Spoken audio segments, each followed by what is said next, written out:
Spotted at Tasha muling nakipag-bonding sa Soto family.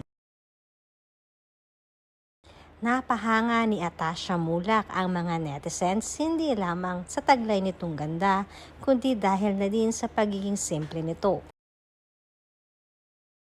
Reaksyon pa ng mga netizens, nakakatuwa si Atasha. Kung kumilos, hindi mo halata na pinalaki ayon sa prestihiyosong pamamaraan. Bihirang-bihira lamang kasing makakakita ka sa showbiz ng ganyan. Napaka-natural kumilos at walang kaarte-arte sa katawan. Kaya naman maging ang mga host sa long-time running noontime show na Eat Bulaga ay madali niyang nakasundo.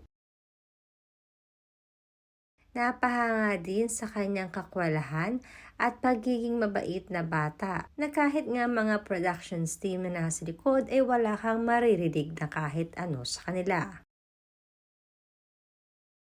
Hindi rin nakakapagtaka na mapapahanga at mabibighan ni Atasha ang kamukha na anak ni Bossing Vic na si Vico Soto,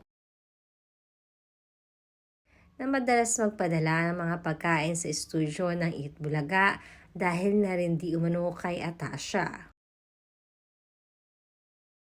At kamakailan lamang ay spotted nga si Atasha sa bahay ng isa sa mga anak ni Vic Soto na si Oyo Boy at Christine Hermosa Soto. Sinasabing doon ito nag-spend ng kanyang oras at dinner kasama ang mga anak ni Vic. Inorganisa nga ito ng mag-asawang Christine at Oyo Boy Soto.